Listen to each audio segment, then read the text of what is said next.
Good evening, everyone, and welcome to the Brian Crombie Radio Hour on Saga 960. I want to talk about the federal Liberal government, fiscal policy, economy, where we're going, etc., with Jack Mintz. He is the President's Fellow at the School of Public Policy, University of Calgary. He's written numerous different articles, but two recently that I really want to focus on. One where he said that Trudeau is following Biden down the wrong path in regards to I guess the way we spend our money. And then also you talked about that we need to, the Liberals need to restore some fiscal prudency to our government budgets. And so I was really hoping that we could talk, sir, a little bit about, the fiscal update, what you think about the current Liberal plan and why you think it's wrongheaded.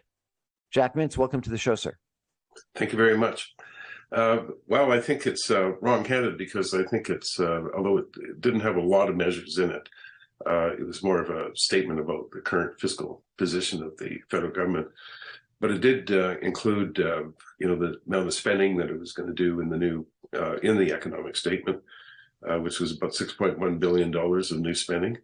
And then there was also another $7 billion that was added on from the period between the last budget of April and the current economic statement. So $13 billion, a little over $13 billion actually of new spending, and that includes some of the tax increases that were in the past little while, particularly the tax on share buybacks, which when you subtract that out, actually the new spending is closer to $14 billion, which was almost half of the budget windfall that has come with inflation over the past while in 2022.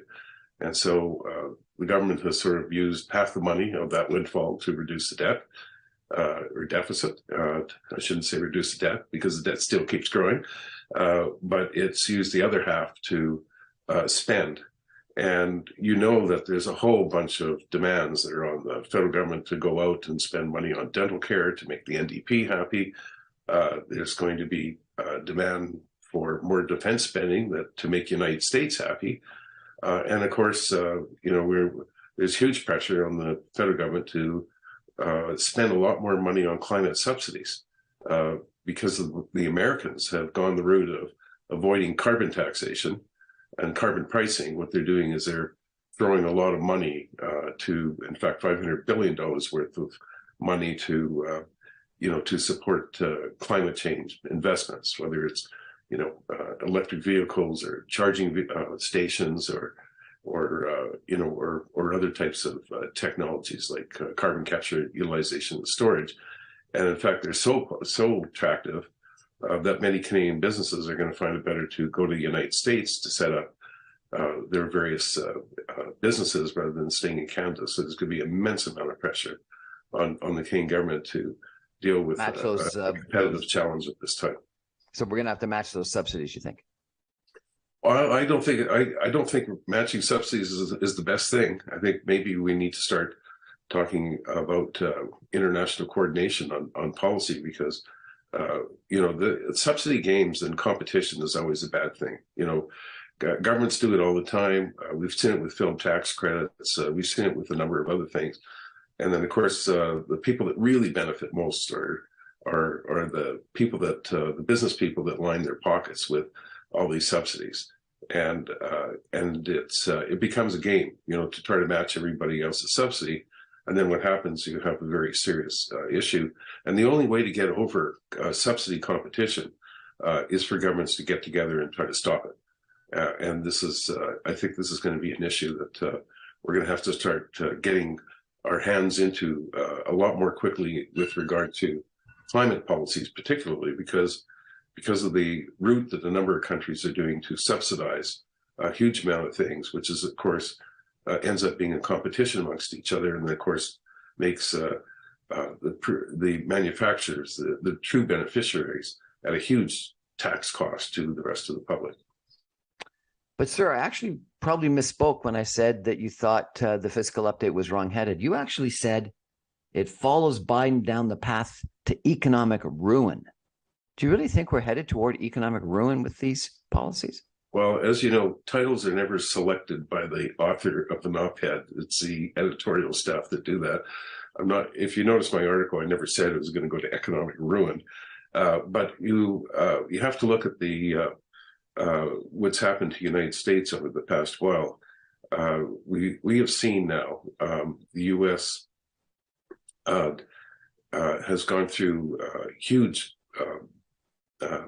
packages of subsidies, and whether it's giving money to, because of the pandemic back in 2020, like under Trump, and then Biden added another $1.9 trillion the year after in 2021, which many people, including Larry Summers, criticized as being inflationary. And in fact, that really started the inflation takeoff in the United States. So people are going to pay for that, but not through taxes. They're going to pay they're paying through it through higher prices, and now they're facing higher interest rates. So it's going to be a combination of the two, which is affecting the economy.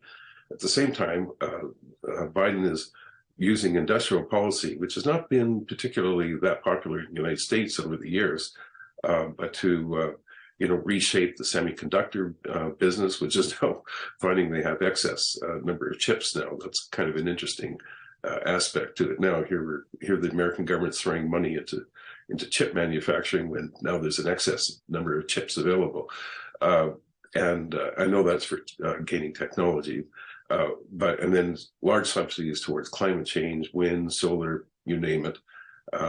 And so the Americans are going down an economic path of that's inflationary, high deficits, and there'll be more, things that are going to be coming up that they'll want to address, and so it's really much bigger government, which is unlike the U.S. Normally. And in your article, you're effectively saying that the electorate's going to vote against that policy by voting up the Democrats in the House and the Senate.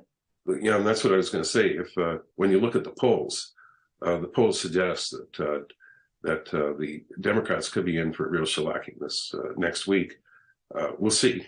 Polls are polls, but I think the expectation is that Democrats will definitely lose the House, and it's getting to be more and more likely that they're going to lose the Senate as well, and of course this is going to put Biden in a real straitjacket, because it's going to be a lot more difficult to push through policies when he's going to have both a Republican Senate and a House to deal with. I saw an interview Americans with are rejecting this kind of excess spending that has gone on in the United States. I saw an interview with President Biden. I can't remember exactly when, but what he had said was that when he was part of the Obama executive coming out of the Great Recession in 2009, 2010, that they didn't do enough, and that led to a far slower recovery coming out of that Great Recession, and that the benefits went primarily to businesses rather than to people, and that he thought that was a mistake that they made then, and he didn't want to repeat that mistake this time. Not doing enough to come out of the pandemic. So what you're suggesting is, with this $1 trillion expense on top of what Trump had spent during the pandemic, the first year of the pandemic, you're saying that they just went the other way. They did way too much. Yeah, they did way too much. The $1.9 trillion was excessive in 2021. And then we have to remember in 2022 that they have now passed three bills: the infrastructure bill, which was $1.2 trillion, and then the chip manufacturing bill and the climate change bill, all now adding up to close to another $1.2 trillion package. And so we've now had 2 years of large deficit spending. There is a tax increase that's included in one of the bills, but it doesn't make up for the total amount of spending in 2022. So the deficits keep rising, and the economy keeps on being pushed. And I think the big problem was that both Biden and Janet Yellen and several other people, it's not just Biden, and including our own Bank of Canada and in Canada, they thought that in 2020 and 2021 that we're going to be like what it was in 2008-9, and that that if we didn't have a huge package, we won't get a fast enough recovery, and so therefore we have to spend a lot of money. And that's not exactly right, because the pandemic was a very different issue than the financial crisis of 2008-9. Financial crisis 2008-9 was a seizing up of financial markets and a major reduction in demand for goods and services, which called for Keynesian-type deficit policies. The pandemic was a supply crunch. People were told to stop working. That's a very different sort of thing. And so, and then huge amounts of money was spent, not just by United States and Canada, but also Europe and especially in the Western world, actually, which is about half of world GDP.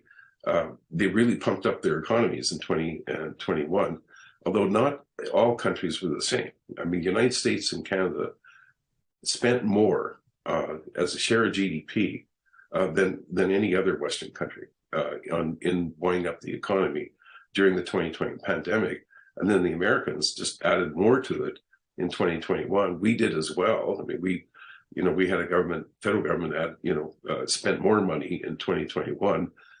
It was about, if I recall, around $50 billion more, which is actually quite a bit it's like $500 billion in the United States once you take the size of the economy into account. So we've also in 2021 had expansionary fiscal policy, which just heat up the economy even more in terms of inflation. We're chatting tonight with Jack Mintz about the fiscal update that came out from the federal government last week and where he thinks the economy is headed. We're going to take a break for some messages and be back in just 2. Stay with us, everybody.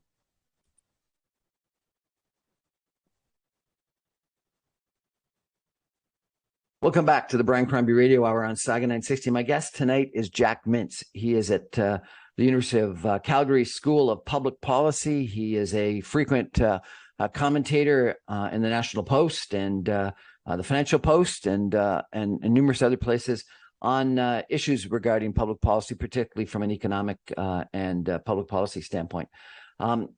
He's written an article that Trudeau follows Biden down the path to economic ruin. He doesn't take credit for the economic ruin quote, but the article is pretty negative in regards to what he thinks the path is that we're following. Sir, where do you think this leads?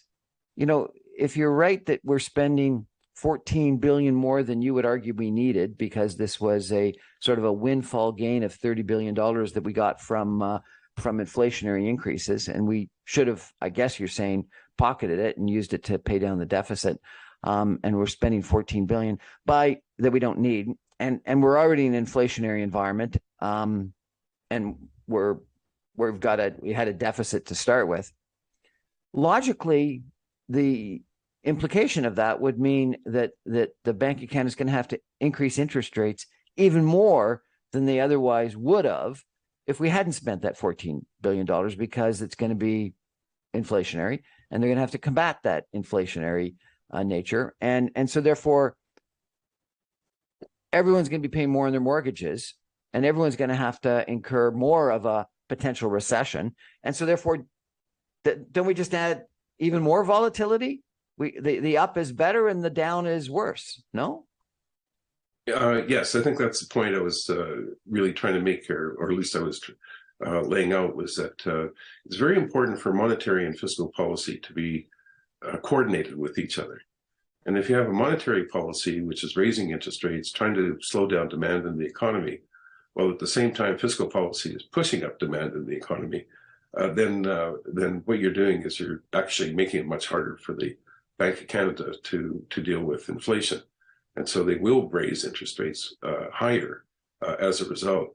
Now, I will admit $14 billion, given the size of the economy, is about $2.7 trillion or $2.5 trillion last time I looked at it, is not a huge amount of money. But what worries me is the upcoming budget.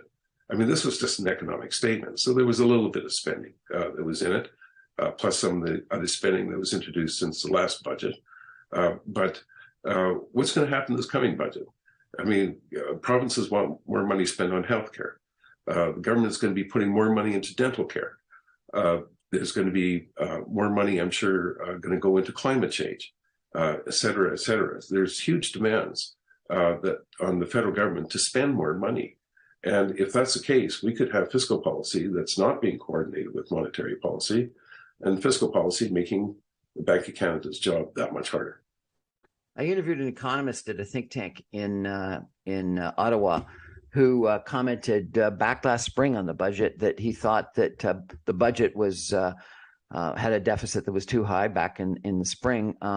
But he at the time said he was worried about our fiscal sustainability, but he didn't think it was problematic yet. But he said if they actually passed dental care, then the budget would the fiscal situation in Canada would no longer be sustainable.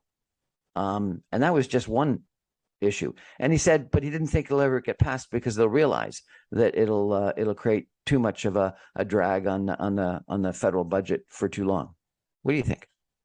I don't think that's the case. It depends on how big the dental care plan is. I mean, right now it's not a huge amount of money that's being spent, but it's only on children, and and they say they're going to expand it more over the next 3 years. So we'll have to see. My concern is the fact that there's a number of things that need to be addressed, and there's and of course, people have unlimited demands for more federal spending because they think that either the corporations and the rich should pay for it, or they don't worry too much about the overall debt that we're leaving future generations. But the risk, of course, for Canada is that we keep increasing our debt load as a country. I know that the federal government loves to quote our net debt, all government net debt, to be around 30% of GDP.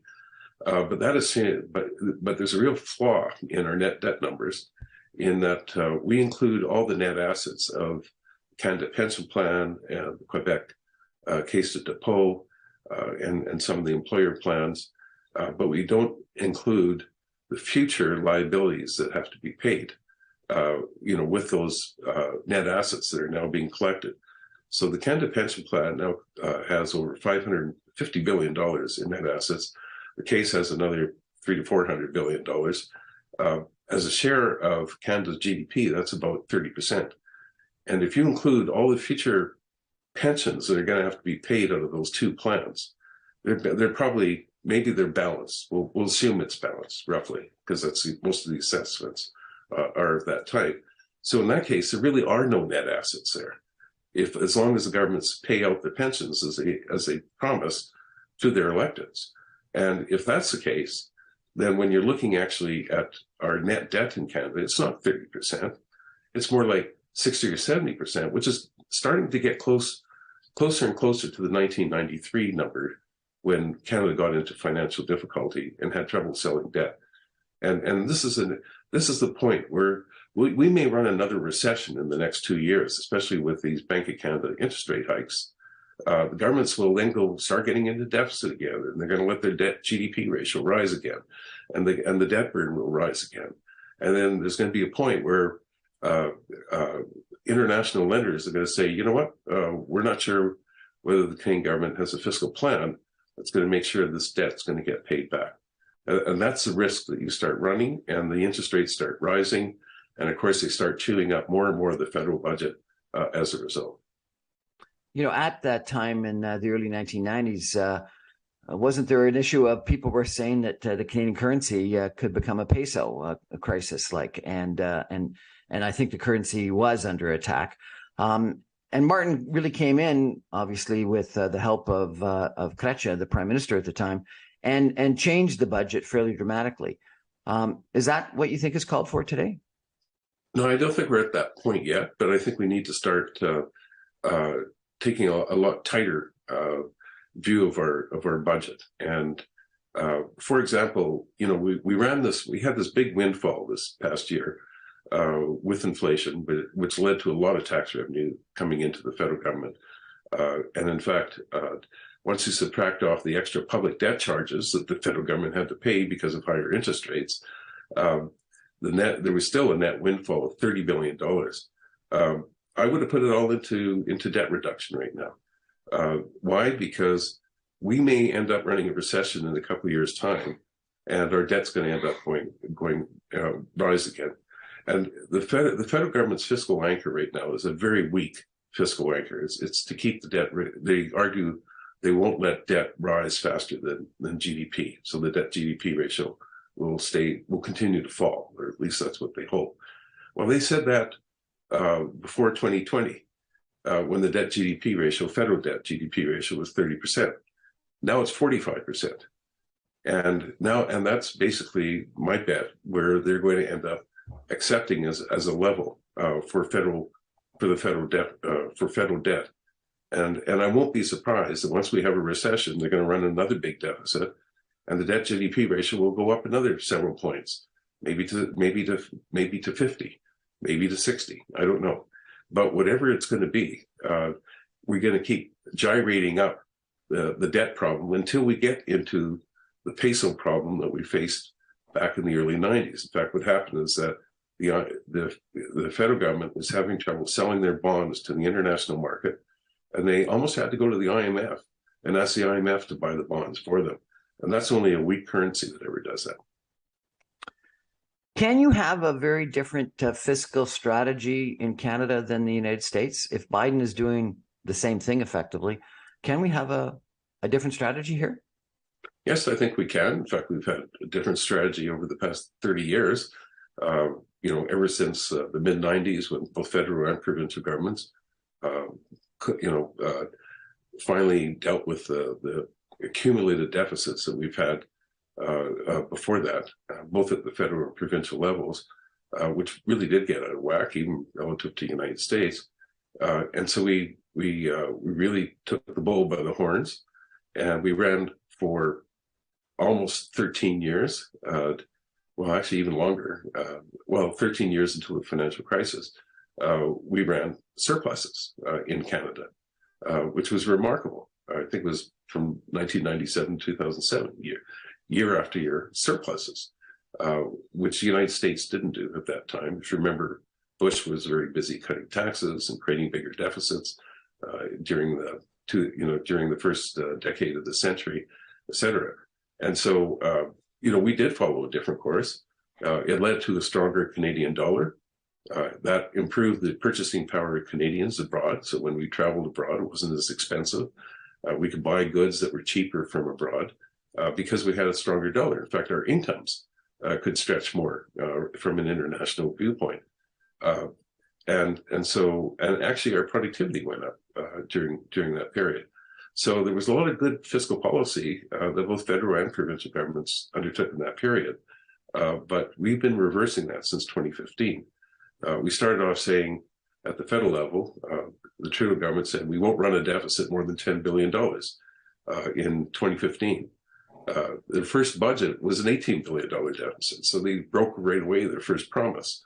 And then they said, we'll keep the debt GDP ratio from not rising. And that did happen over the next 3 years. But then when they hit 2019, 2020, before the pandemic, the economy was not doing quite as well. The actual debt GDP ratio ticked up a little bit, not a lot, but it did tick up. It was no longer went down. And then when 2020 hit, then the debt GDP ratio went federal debt from 30% to 45%. And now all of a sudden 45% is acceptable. And I didn't hear the fiscal anchor saying we're going to get the debt GDP ratio down to 30%, where we were before the pandemic. There's been nothing like that. So my view is that we're starting to get into the same trap as we did back in the 70s and 80s, where we start accepting running deficits year after year, letting the debt GDP ratio ratchet up in this country. And then eventually we will have a problem. And down the road, people are going to look back and say, you know what, I told you so, for not paying attention. And I think that's why I think it's going to be very important for the federal government to have a better fiscal target than they have right now, which is this debt GDP ratio for not rising, because it's not a believable target. It keeps being ratcheted up anyway every time you hit a deficit. What do you think the target should be, sir? Are you in for a balanced budget or just a reducing debt to GDP? What do you think the target should be? Well, there's a couple of different targets. One target is a balanced budget. That's something where people understand. They don't understand what that GDP ratio means. In fact, they may not even understand what GDP is exactly. So it's not a very good target. And also you have to remember, if we have like $1.2 trillion of debt, and if GDP goes up, nominal GDP goes up 10% because of inflation, as it did almost this past year, then our debt can go up 120 billion. We can run a deficit of 120 billion dollars without the debt GDP ratio not falling. So it's not a very good target, actually, saying your debt GDP ratio is not going to fall, and because you can still run quite large deficits during that period, depending on how much GDP growth you get due to inflation and real growth in the economy. So the other option is go to a target debt GDP ratio, which is what UK has done, New Zealand has done, and say we don't want it to be more than, let's say, 30% of GDP, and that will be our target, and at least then you can say, all right, we're going to track down to that target, which is, I think, a better one than simply saying you're not going to let it fall, and so I think that's a sort of target one could consider. Some other ones that people have suggested is not letting government spending rise by more than population and prices in the economy.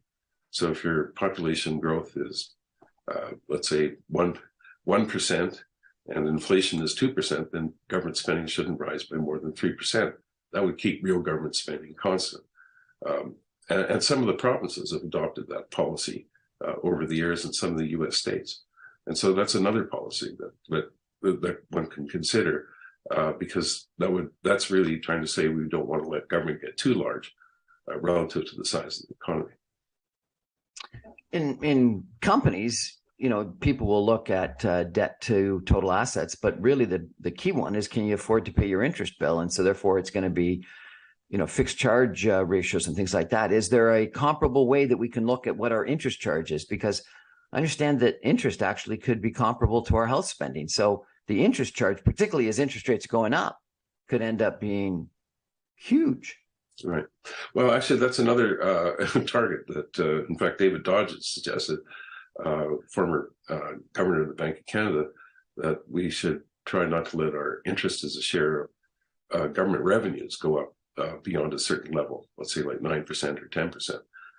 And that's another target.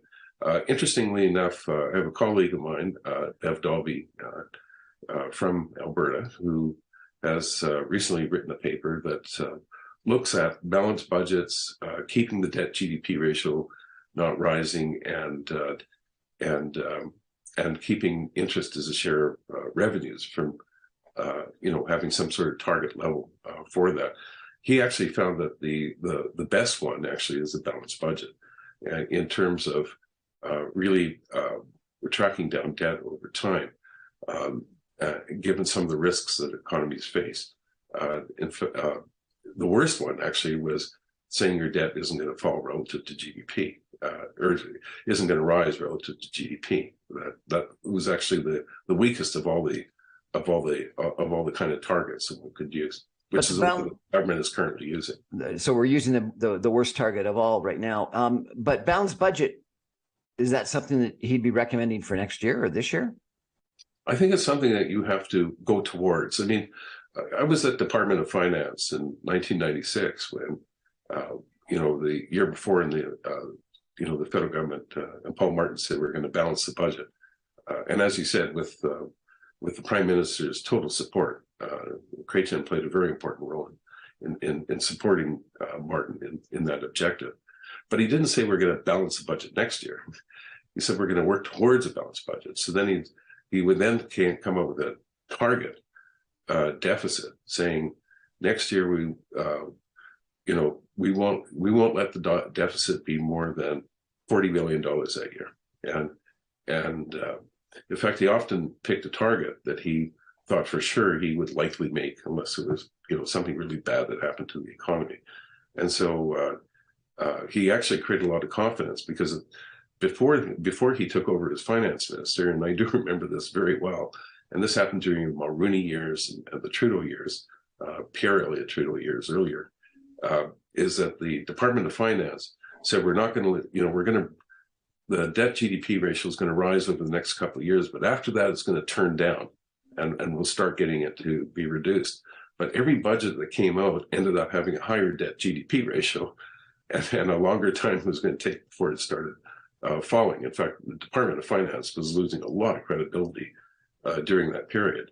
And when Paul Martin became finance minister, in fact, one of the biggest things he wanted to do was to establish fiscal credibility for the federal government, which he did successfully. He did, but it was a real effort, and it was a real change in government priorities, government spending, and it needed the finance minister and the prime minister working in concert to control cabinet and control the government. And I don't see that. I don't see that happening in Canada today. Anyway, we're going to take a break and come back in just 2 minutes with Professor Jack Mintz talking about the fiscal situation in Canada.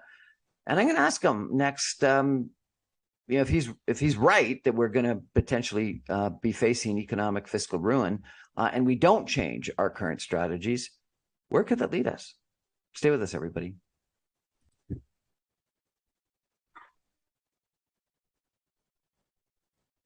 Welcome back, everyone, to the Brian Crombie Radio Hour on Saga 960. My guest tonight is Jack Mintz. He is the President's Fellow at the School of Public Policy at the University of Calgary.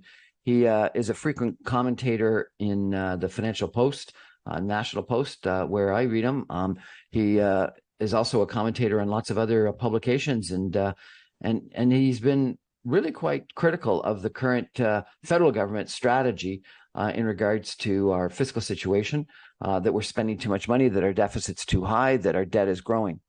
Sir, I interviewed a financial consultant, economist with a private financial firm, who said if you actually take our federal debt and our provincial debt, we're approaching Greece. And he says, think about how we think about Greece and their debt situation and how negative it is. And then he said, and Brian, if you added up federal, provincial, business, corporate, and personal debt, we are the most indebted that we've ever been in history, and we're indebted at an unsustainable level. And we've done that with the lowest interest rates in history. And we all know interest rates are going to go up and probably stay up for a long time. And then he went on to say, and Brian, lots of people are thinking interest rates are going to come down as soon as we solve inflation, but the bond market, which is the best guide of that, has traded down significantly this past year, which is the opposite of what should happen when the equity market trades down. So the bond market is effectively saying that interest rates are going to stay high for a long, long time. If interest rates stay high for a long time, and we've got this debt situation that I'm not sure if he's right or not, but that is approaching Greece kind of levels, what's the future, sir? Well, I'm not sure we're getting to Greece type levels, but we certainly have many unfunded liabilities. In fact, it's more than just government debt. If we include the unfunded liabilities in our healthcare system, which is like 30-40% of GDP, and unfunded pension payments like old age security, which is not funded out of the fund, that just comes out of tax revenue every year. But it's all age related, right? And so when you start including all these things that we face, I've actually calculated our net debt is actually closer to 140%, rather than the way it's been portrayed. So we do have a debt problem, and I do agree that it's quite serious if we don't address it. And it's not too late to address it. But the problem is that it's going to require governments to be much more focused and much more careful in terms of how they spend their money. I mean, no more $6,000 rooms in London. I think hotel rooms is appropriate for a government to do. I mean, we're going to have to really be a lot more careful with their spending. Government spending as a share of GDP in Canada, went up to 48% in 2020. It's tracked down. It's gone down to 43%, but it's still riding higher than it was during, let's say, the past 20 years. It's been below 40% of GDP. So we've let governments get much bigger over the years. And what I see down the road over just even this decade, the demographic issues facing Canada with the rapidly aging population, and the fact that we're now doing this friendshoring, which means that we're going to be not buying the cheapest goods available elsewhere, but we're going to tolerate higher, more expensive goods. We're going to be going through an energy transition, which is not going to create more GDP. It's actually going to reduce our GDP in the short term, because we hope we're going to save GDP sometime in the future, by countering climate change. But it's going to be a negative on productivity growth, and then we have highly indebted governments and household sectors. You pointed out, the economist is absolutely right about that. That we have a lot of indebtedness as a country when you start including household debt and corporate debt. So when you start putting that all together, we really do have to start worrying a lot more about how we can improve our productivity and how we can improve our growth as a country. And larger government is not going to be the solution for improving our productivity. It's actually the opposite. And it's very interesting how much better we did as a country once we started getting our fiscal house in order in the 1990s. And in fact, our productivity started improving after 2000. Still not as good as it could have been, but it was, or at least it needs to be, but certainly better than what it was during the period 1988 to 1998, which was our actually worst experience of productivity. We had the fourth lowest productivity amongst all OECD countries at that time. And so we're going back into that kind of world recently. I mean, Canada's productivity has been terrible, and our investment performance has been terrible.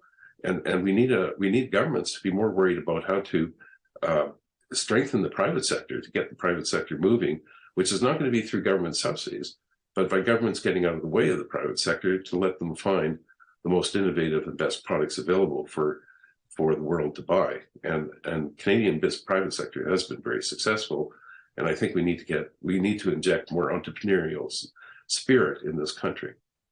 So the former Minister of Finance made a major speech a little while ago that said that the government did not have a productivity, prosperity agenda, a growth mindset, and needed one. So I'm not terribly hopeful that what you're saying we need to do will actually do. And it appears that we're not doing much from a fiscal sustainability standpoint. And we've talked about that at length already. So let me ask you, if we don't do these things that you're saying that we should be doing, if we keep poor productivity performance, and we don't have the private sector innovate the way that you've described it needs to, and we don't have government get out of the way, and we keep increasing our debt because deficits stay high, and our debt to GDP either stays where it is or maybe, as you said, drifts up even more, what happens? Anything? Well, we're going to have very slow growth.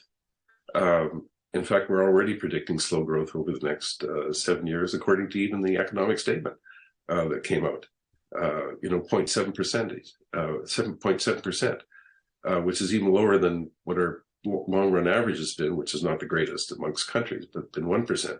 So what does this mean? It means like declining Canadian dollar. It means we look poor relative to the rest of the world. We could see more and more brain drain, where our very best and brightest go to other countries where prospects are better.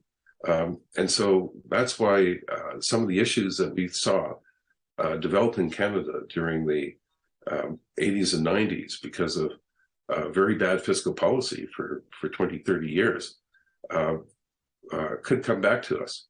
And so that's the price that we will pay unless governments get serious. And I agree with you. In fact, my last comment in my article this on Saturday about following the Biden path is that I don't see this government, the current government, changing things. Even the amount of the money that was spent in the last budget or in the economic statement is about redistribution again. It's giving low-income people more money and things like that, which we all think is a great thing to do, but it's all about redistribution of the pie. And then they put in a not a very smart tax, actually, this tax on share buybacks, because that tax is very poorly constructed in the sense that the reason why businesses will pay out dividends and buy back shares is that they don't have very good investment prospects. And so it's better to put money in the hands of the shareholders and let them invest in other companies where things would do better. And that actually is productivity enhancing.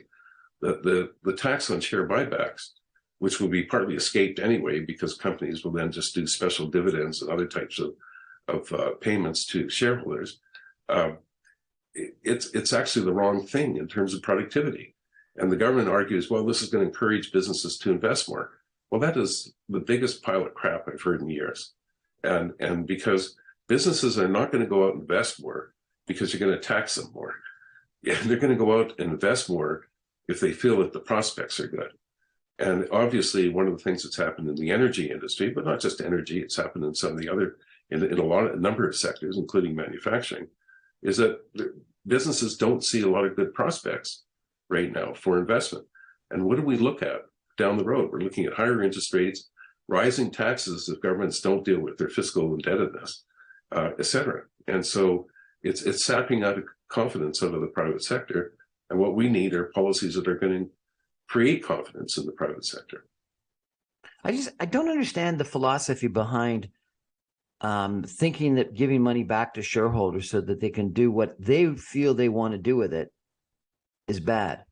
I don't understand the philosophical position that the federal government's taken there. I don't either. and you know, it's copying Biden brought in a 1% tax, and we're doing a 2% tax. We've got to do 1 point better, obviously. But it's a bad tax. It makes no sense. It's going to undermine productivity, and it's you know, if anything, we need to encourage people to shift their portfolios from, you know, industries that are not doing well to industries that are doing better. And there's nothing wrong with that. That actually is a very good thing for the economy, because that's when capitalism works best, is through dynamic changes. But if we're going to stop dynamic changes, then it's not very wise policy. Well, we're putting brakes on dynamic changes, I guess, or a tax on dynamic changes, what you're suggesting.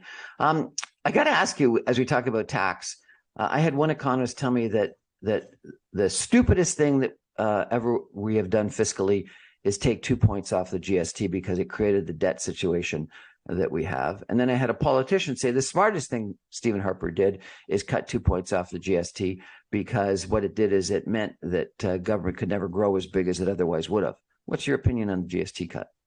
I think both those arguments are wrong. First of all, GST revenues, even before the 2 point cut, never really went up that much, not much faster than consumption in the economy. And that's because governments kept on weakening the base by giving special concessions under the GST. It's actually not the greatest tax when you start looking at the design of our GST in Canada. It's actually, you know, we give a lot of exemptions under our system compared to the New Zealand, for example, which has a very broad base value-added tax that applies to everything. And then they give a low-income tax credit. We did both. We gave both a low-income tax credit, and we put in a whole bunch of exemptions into the system. So it's not the best tax in the world. Now, the reason why Harper cut the GST is that they were looking at income tax cuts, but there's so many people that don't pay income taxes, they don't benefit from it. So the GST cut is something that everybody benefits from it, whether you're rich, you're poor, you're old, you're young, because everyone pays the consumption tax. And so it was very popular to do that. Was it the right tax to cut? No, it wasn't the right tax to cut. It would have been better cutting other taxes that are more harmful to the economy, like the income tax. But the politics was much easier, and that's the reason why the GST tax cut happened. Now, did that make the deficit worse in Canada? Yeah, you can argue every time you weaken your tax base a bit, you may make future deficits more difficult. But we've been also cutting other taxes in other areas, and like income taxes and corporate taxes and things like that. And that's probably maybe because governments got way too big in terms of their size. You know, back in the early 1990s, government revenues as share of GDP hit 43%.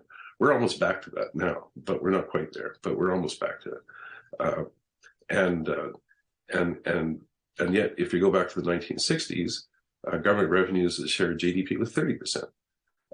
Do we have, you know, and that was, we have to remember in the 1960s, we introduced many of the important social programs that we have today, such as Canada Pension Plan and Medicare and things like that. That all happened in the 60s. Yes, it did cause the government spending to rise, but actually the big reasons why government spending rose so much in the 1970s and 80s was due to welfare and an expanded unemployment insurance program. Bryce Mackessy's reform made it so easy for people to claim unemployment insurance.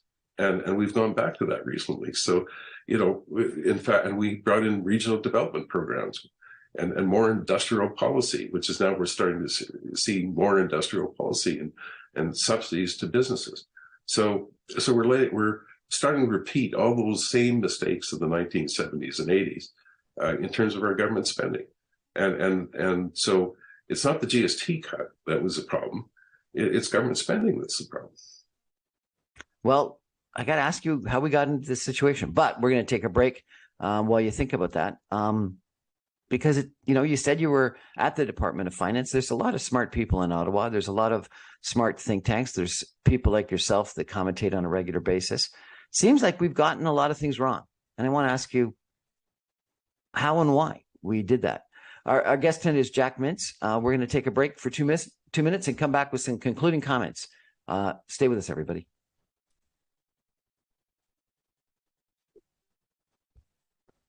Welcome back, everyone, to the Brian Crombie Radio Hour on Saga 960. My guest tonight is Jack Mintz. He is at the University of Calgary. He in the School of Public Policy. He writes frequently at the Financial Post. I really enjoy reading his arguments. And he's suggesting that we've got a bad situation right now fiscally as we increase debt and deficits. I got to ask you, sir, you said that you were at the Department of Finance back in the 1990s. It seems like central banks worldwide got it wrong coming out of the pandemic and kept interest rates too low, too long, quantitative easing and other actions in place too long. And that led to an inflationary situation. And the governments worldwide, particularly Canada and the United States, as you pointed out, got it wrong by spending way too much and continue to spend way too much coming out. And we could see inflation moving up, and obviously impacted as well by supply chain issues out of China and on a war in Ukraine, etc. Why did governments worldwide, central banks worldwide, seemingly get it wrong? I think it's because they work with models that I think were consistent with 2008-9, that their interventions worked well at that time. But in the end, what happened in 2020 is that, first of all, governments wanted to save the economies by spending huge amounts of money on transfers for people to support themselves while they couldn't work. And the banks accommodated that throughout the world, especially in the developed countries. And that made it a lot easier for governments to issue a lot of bonds because they didn't have to sell it to private lenders. They just had their banks to own the bonds. And the banks accommodated all that. And it was a belief that we were going to go quickly back to 2% inflation and thinking that we were like 2008-9 when the circumstances were very much different. And so they definitely got it wrong. And I think what was even worse is they kept getting it wrong in 2021. Sorry.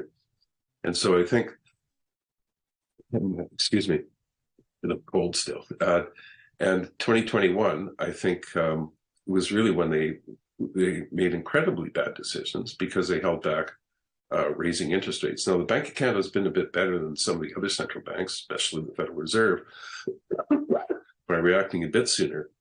But even they, at the end of December 2021, in their monetary report, predicted that inflation will be back to 2% by the end of 2022. And that did not happen.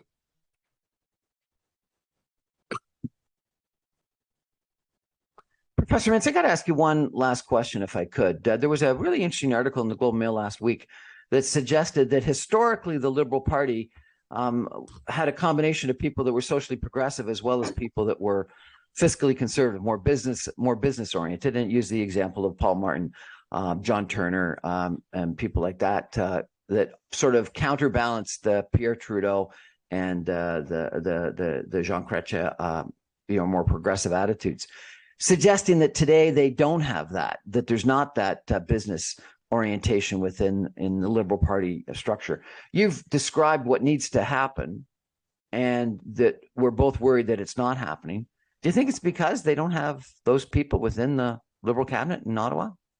Well, I think it's a combination of two things. I mean, first of all, it is a matter of who's now in power and who's in the cabinet.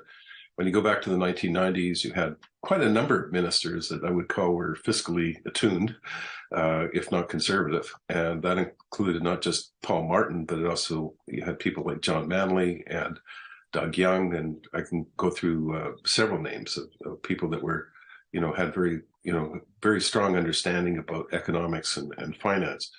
And you don't have that today in the cabinet. You did have Bill Morneau, actually, and as he said, he wanted to push the productivity agenda more, but the cabinet was only interested in redistribution, and so there wasn't enough done on the economic productivity side. But the other issue that I think has happened is that you've had an increasing amount of control being put into the Prime Minister's office and away from the departments. Back in the 1990s, the Department of Finance, especially when we had such a huge deficit and we had to cut spending and things like that, the finance department had a lot of strength. Plus, it had a very strong minister, Paul Martin.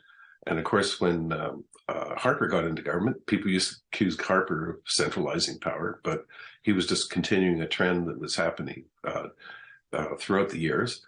But he did have a very strong finance minister in Jim Flaherty. And I think the problem in the Trudeau government is that we haven't had a strong finance minister. I mean, Bill Morneau, very fine individual. I know him very well personally, but he wouldn't have had the political experience and the political support to fight the government. In fact, there was a lot of centralization that took place in the Prime Minister's office. And the Department of Finance has lost a lot of control over the budget as a result. So you now have a government that has become more centrally controlled, more left-wing than it has been. And of course, it's depending on NDP support now in the minority government to continue on to 2025.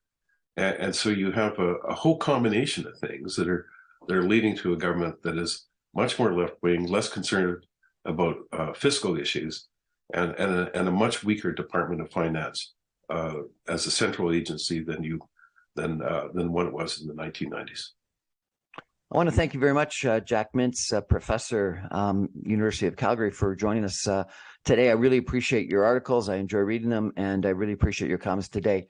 If I could just end with my own non-expert opinion, I think we're in for some tough times. I do think that the government, because of its current strategy of increasing spending when they shouldn't be, is going to lead to a situation where the Bank of Canada is going to have to increase interest rates even more than they otherwise would have, when they had the alternative of having a consistent policy with the central bank, and they chose not to. I think that this interest rate is going to be higher and stay higher longer than a lot of us in the marketplace appreciate and think. I think that's going to have economic devastation for a lot of people with variable interest rate mortgages, with high credit card debt, with high personal debt. And I think it's going to lead to a tough recession.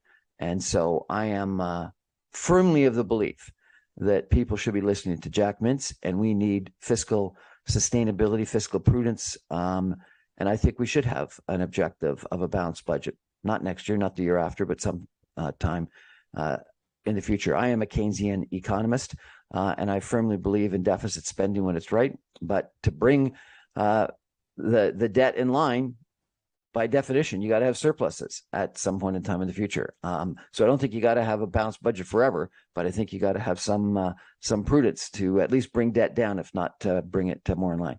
Anyway, that's the show for tonight. Thank you, everyone, for joining us. I remind you, I'm on every Monday through Friday at 6 o'clock on 960 AM. You can stream me online, even from Calgary, sir, at www.saga960am.ca. Good night, everybody. Thank you, sir.